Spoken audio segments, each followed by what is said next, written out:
We are gathered here to fill you with fear and give you a treat for your ears as we invade your mind with our scary rhymes and some tales that can be gory. As you bear witness and sit here and listen to our poetic horror stories.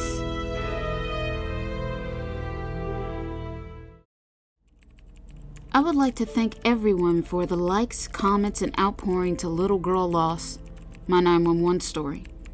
But I can see in the comments some of you seem confused. You can't believe that my story is true. Well, whether you believe my story or not, I'm telling you all what I have experienced. This is why I'm writing these posts. Because I didn't believe in the supernatural before, and these stories I'm going to share do sound crazy and impossible. And maybe some of these tales were just pranks or jokes. But if you heard these calls for yourselves, you wouldn't think that anymore. But believe what you want. Anyway, my next 911 story I want to share is really weird and bizarre. It's about a man driving home, and he decides to take a shortcut, but ends up stuck on a dark back road to nowhere, driving for days in his car. I call this story Long Way Home.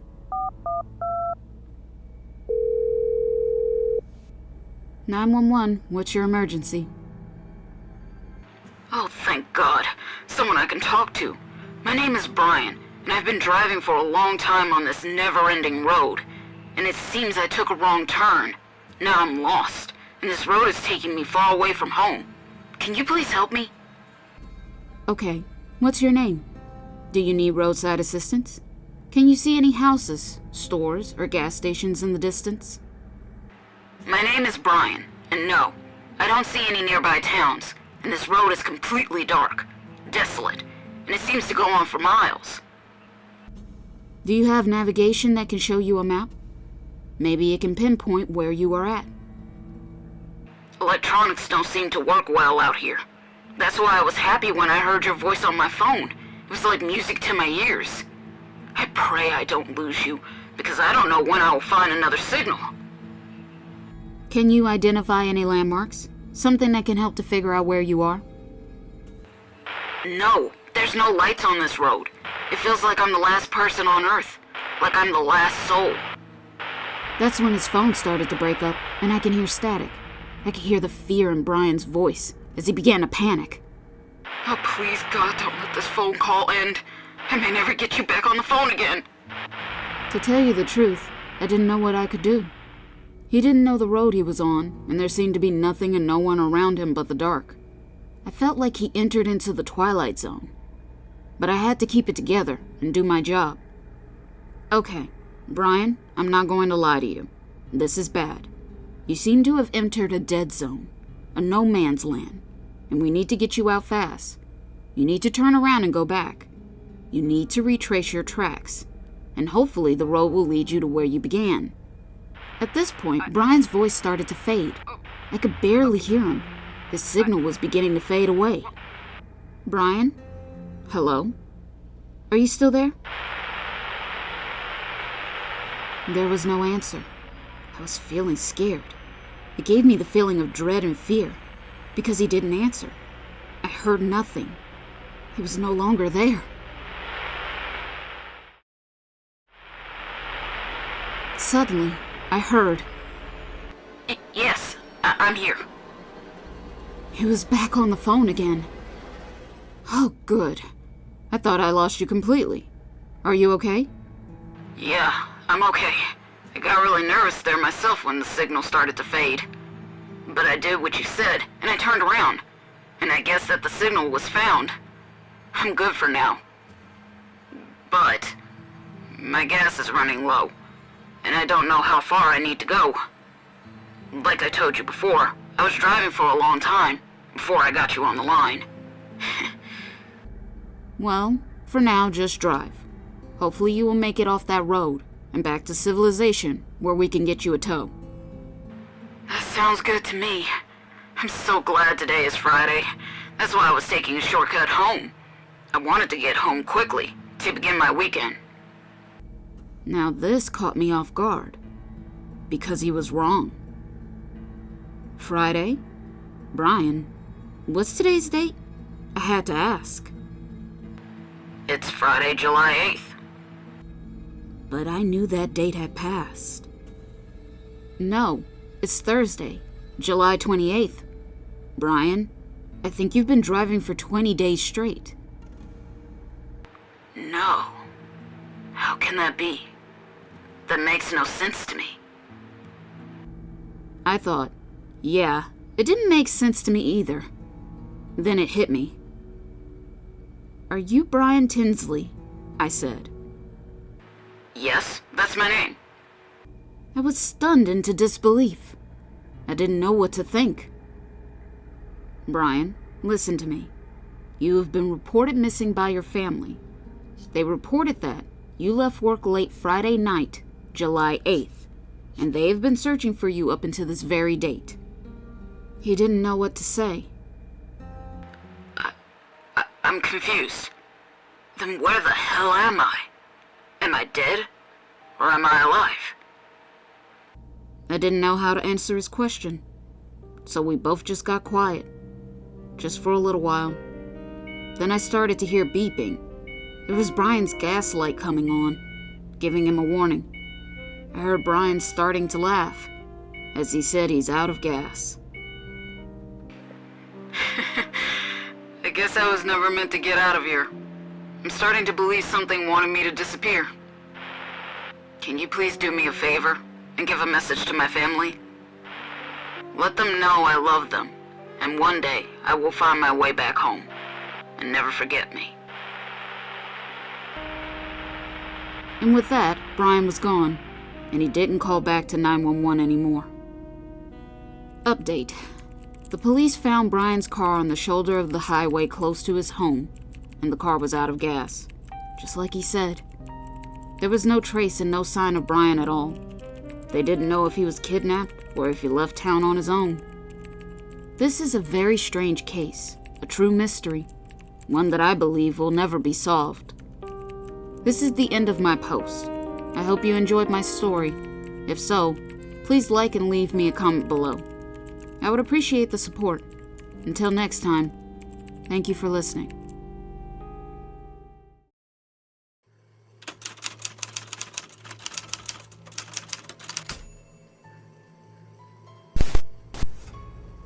I found a message in a bottle that washed up onto the beach.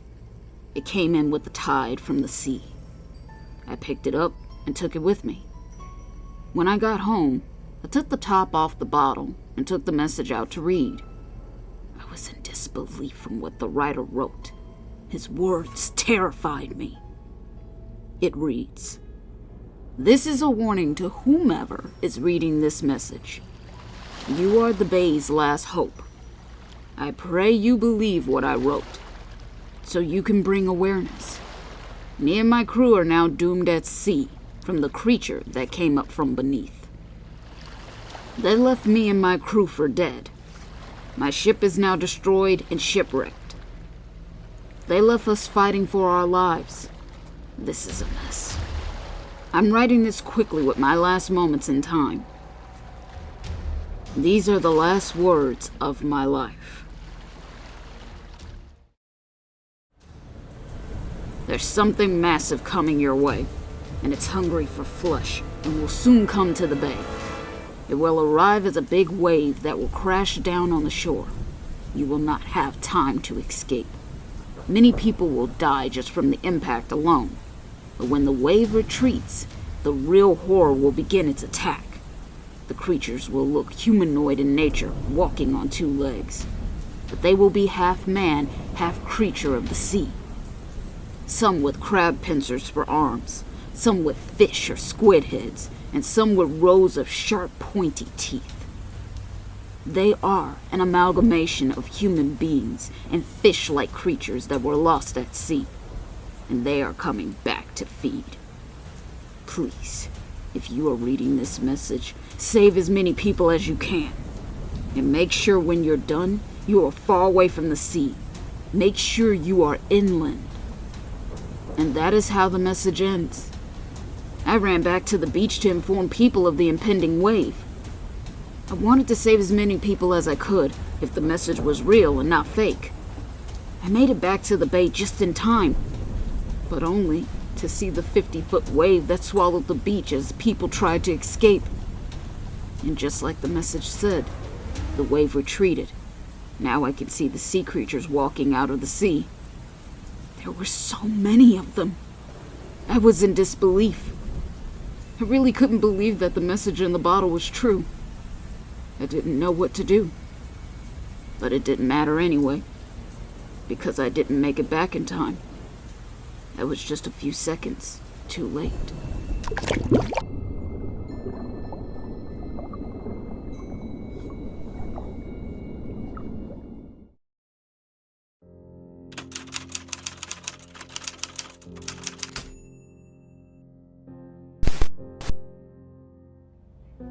I found out the saying is true.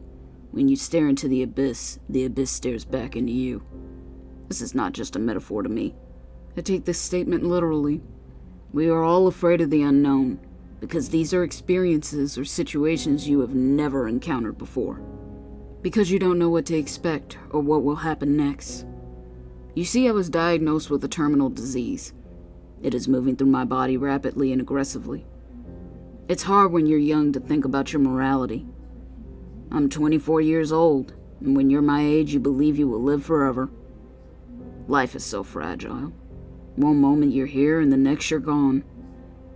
Thinking about this makes me feel terrible. I know death is inevitable. We are all going to die one day. But I never thought I would go so soon. I never thought I would go in this way. This is unfair. I would give anything to be spared. This situation is always on my mind. It takes up all of my time. And time is something I don't have to waste. I have an uphill battle I need to face. My doctor recommended me for an experimental study, so they can study my disease, treat me, and for taking part, I can make some money. I'm praying for a miracle. This is my last hope. My schedule for the study is 3 days out of the week for my treatment, and I will go for a total of 8 weeks. When I first started the treatments, it was rough on me. But as time went on, it got somewhat easy. My lab work started showing positive results, and I was feeling much better than I was feeling before. My doctor was very pleased, and I was really happy. I was feeling back to normal. Actually, I was feeling immortal. I haven't felt this good in years. I felt like I did when I was a kid. But our experimental treatment was coming to its 8-week end, and I was feeling invincible, like a Superman. All because of the treatment and medicine. I was feeling powerful and strong, like I could bench press over 20 tons. My muscle mass was 50 times bigger than before, and I was looking a lot taller. I had to stoop down to go through doors. I was no longer a weakling. I felt like a real man. I could take on anything. I felt like I could crush stones in the palm of my hand. I felt wonderful. I felt like a god. I'm now a perfect specimen. I don't feel human anymore. What I was feeling came from beyond.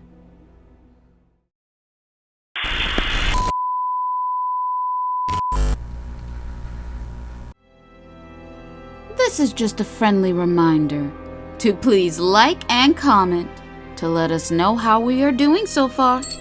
We would love to hear from you all. And if you're new, please subscribe and become a part of the PHS crew. And we thank you.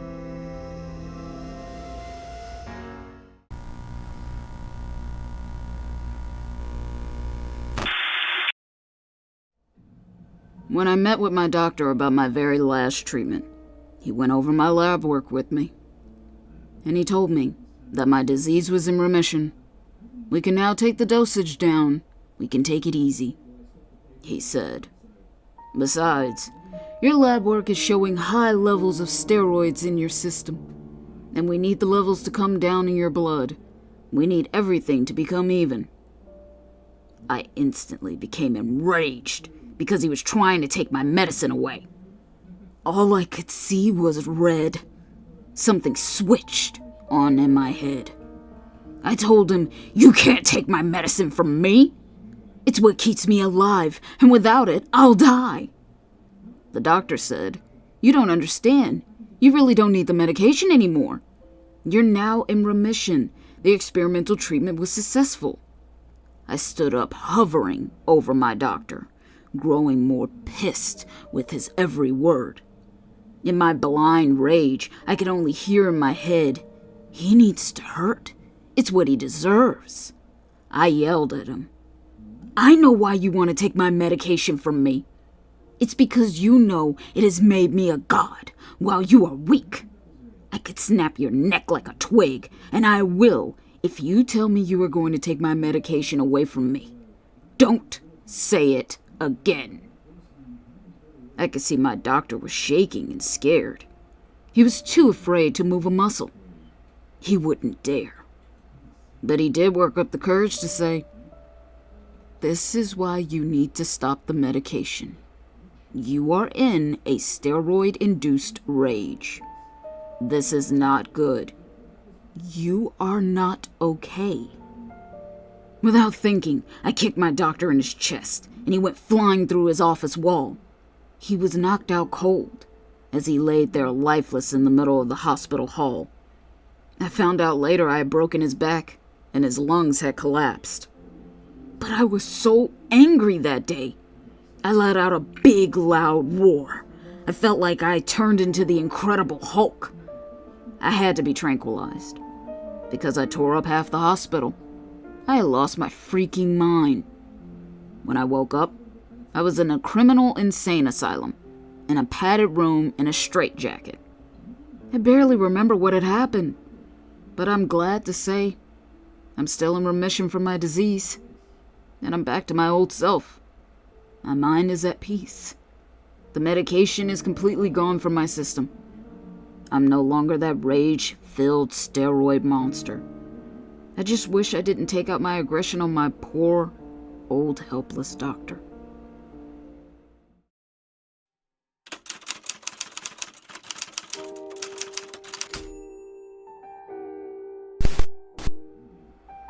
I'm in love with a man I can't have, because he belongs to someone else. But the way I feel about him, I just can't help. When I first saw him, it was love at first sight. It's like the universe made him just for me. He's my Mr. Right.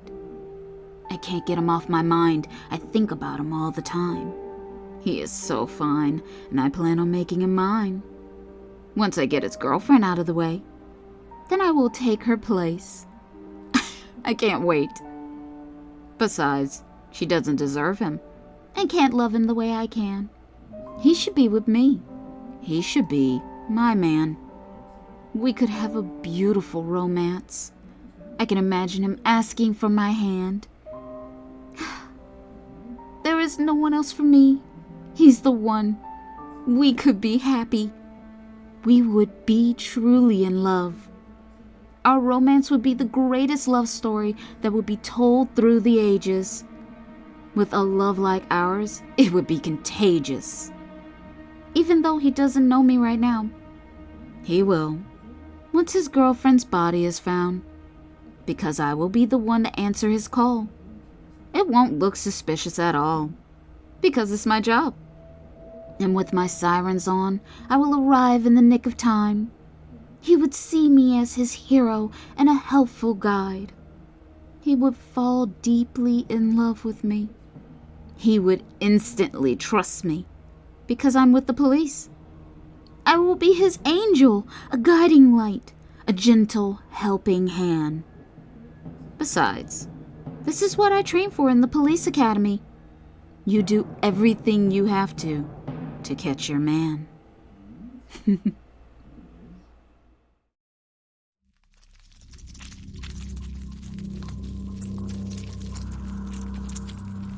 Ants. I hate ants. Just looking at them makes me feel like they are crawling all over me. Them skittering on top of each other in a pile is so disgusting and creepy. One day, I found a trail of ants in my home. I could see where they were coming from, my window. But they were crawling into a hole in my wall. They were coming in droves, wave after wave, row after row. I wondered to myself, why are they marching into the hole in my wall? This was something I couldn't comprehend, not at all. This had me upset and disturbed, frustrated and perturbed. So I went to the store and bought ant spray. I bought a big can of Raid. When I got home, I sprayed my window and the hole, and this seemed to do the trick. But I knew this was a temporary fix. I was right. The next day, they were back, and now the hole is now a big crack. It seems like my foundation is weakening. Great. Making my concerns deepening. I thought to myself, what is behind that wall? Why do so many ants need to go there? As I watched them crawl. The next day I called for an exterminator to come and inspect my place. To inspect behind my wall. To check why the ants are invading my space. I led the exterminator to the wall, so he could do his job. Besides, I needed to leave to run some errands that day. This gave him time to fumigate, and for me to get out of his way. I left and returned back late. The exterminator truck was still here. It was past 8. I thought to myself, was he still working? This job is going to cost me an arm and leg. But when I looked for him, I couldn't find him anywhere in my home. The whole house was completely quiet. He seemed to be gone. Suddenly, I started to hear whimpering, a crying sound. It was coming from the ant wall. That's when I decided to give the exterminator a call. I could hear his cell phone ringing from behind the wall. I gave faint cries for help. I knew this meant trouble. I went to find something to help knock down the wall, to help extract the exterminator, to make a quick withdrawal. When I finally broke through, I found the exterminator. He was covered in ants, and I found an abnormally oversized queen ant in a huge cocoon. This was the reason the ants were traveling to the hole in my wall. They were feeding their queen. Her scent was bringing them here. It was her calling card. The monstrous queen ant was the size of a 60-pound dog. It was so big, I believed it got trapped in my wall, and it couldn't get out at all. But now I have set it free from its prison. It's free to roam. It is now free to move about my home. I quickly ran away, being chased by a queen ant and her army of ants, but I escaped. Now my home is filled with the monstrous ant queen and her friends. My home is now the home of the ants. It is now an anthill.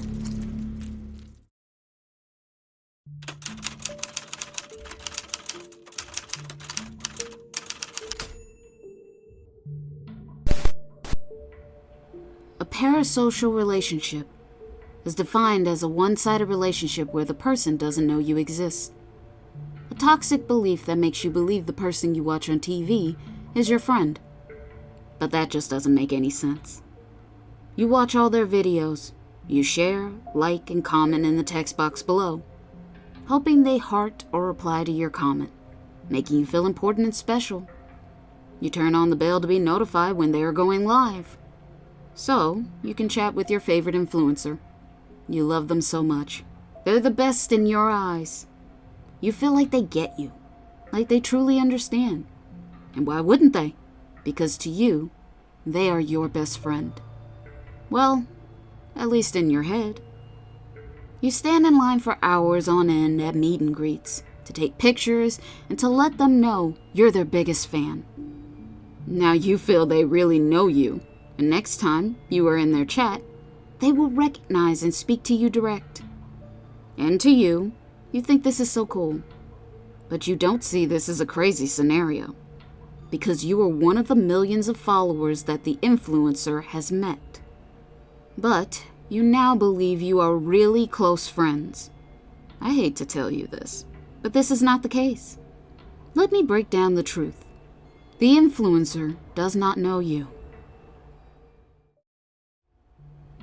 When the influencer makes their video, most likely they are alone talking to a camera in their room. They do not see you. They don't know you exist. You who? They have no clue.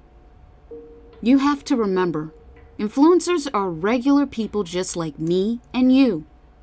Actually, you can make your own videos too. So, you can have the same parasocial experience with your own fans. Then maybe you would understand. What I'm trying to say, take a break. Delete your social media and go outside for some fresh air and touch grass. Integrate back into society and meet new people. Make real friends. Be a human being. I know this will seem strange to you at first, but you will get used to it. I promise it won't hurt. You just need to put in the work. Because if you persist with this one-sided relationship, continue this behavior, it's at your own risk. What do I mean by this? One day, you're going to wake up and realize that the influencer is not your friend, and you will become enraged. You will hate watch the influencer, leaving rude and mean comments. You will stalk them from a fake page. You will want to get even and troll all their social media accounts. You will want them deplatformed, canceled, and thrown out. You will attract other crazy people that love to hate the influencer too. All of you delusional mean ex-subbies in a hate-filled toxic group, just praying for their downfall because they didn't acknowledge you, and you feel that they should, because without your views and likes, what would they do? If that's not enough, then you will resort to lies. You'll lay seeds of doubt to poison other people's minds. You will twist the truth and take their words out of context to make it fit your narrative. You have become a bitter, obsessed, delusional psychopath. You are only reacting this way because you are mad. And that's when it hits you. You have finally come to grips that this is not normal. This is a parasocial relationship.